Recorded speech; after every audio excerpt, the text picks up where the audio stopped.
Bismillahirrahmanirrahim. Assalamualaikum warahmatullahi wabarakatuh. Perkenalkan, nama saya Amelia Zahra Alamsah, Prodi Pendidikan Matematika Institut Pendidikan Indonesia Garut dengan NIM 235141015. Sebelumnya yang terhormat kepada Pak Eka sebagai dosen pengampu mata kuliah kajian jurnal.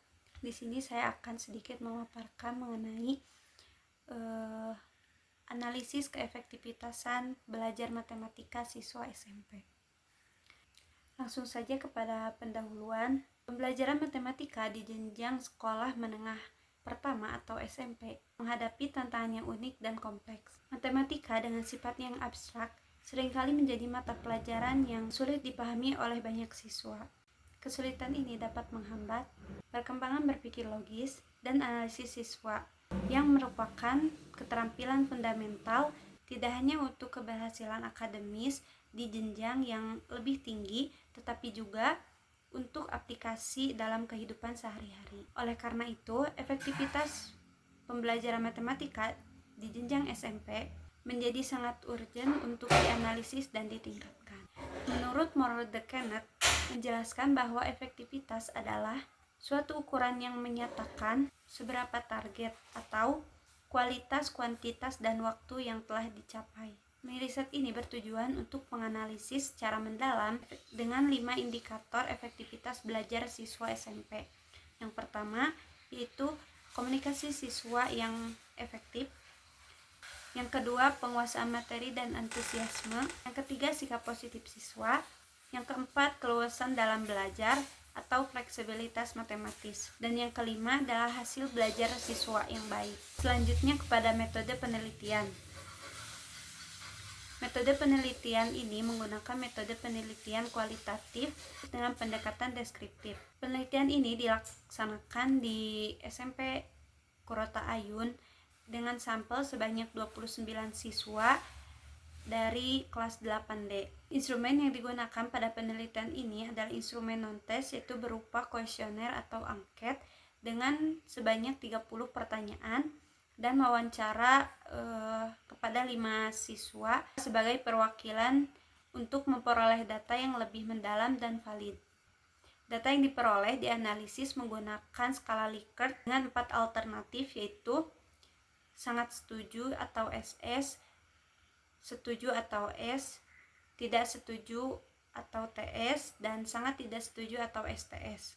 Teknik analisis data dilakukan dengan menghitung skor siswa, kemudian dipresentasikan. Perhitungan presentase skor siswa mengacu pada rumus yang dikemukakan oleh Lestari dan Yudanegara pada tahun 2022. Selanjutnya itu kepada hasil dan pembahasan.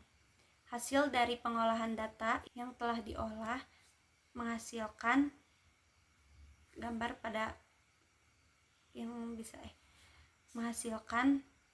seperti yang bisa dilihat. Dari hasil bahan angket, ada indikator pertama yaitu komunikasi siswa yang efektif dengan banyak pertanyaan 6 dengan total skornya itu 533, rata-ratanya itu 18,38, dengan presentase 76,58% dan keterangan hampir seluruhnya.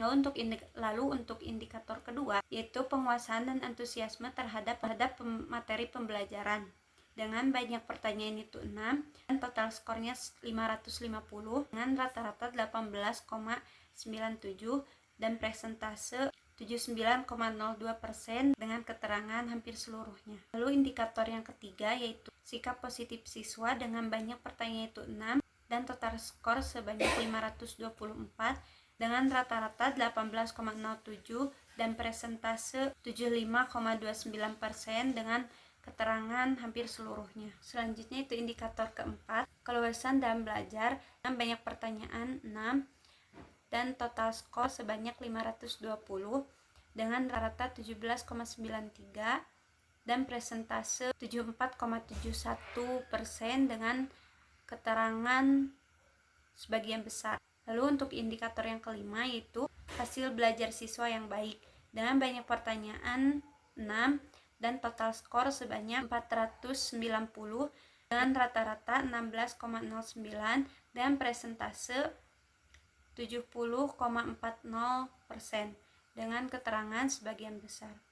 Maka total yang didapat banyak soal itu 30, total skor sebanyak 2.617 dengan rata-rata 90,24 dan presentase sebesar 376% dengan keterangan hampir seluruhnya.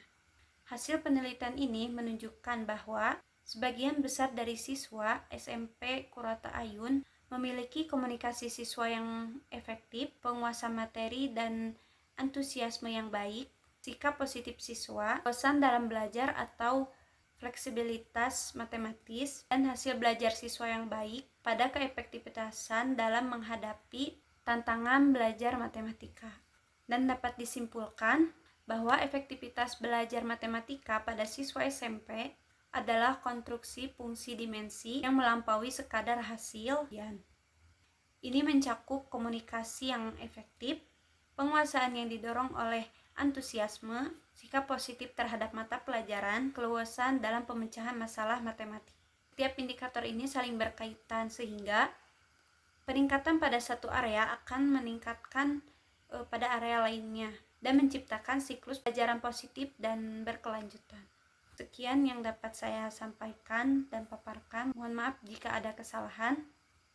Sekian dari saya. Assalamualaikum warahmatullahi wabarakatuh.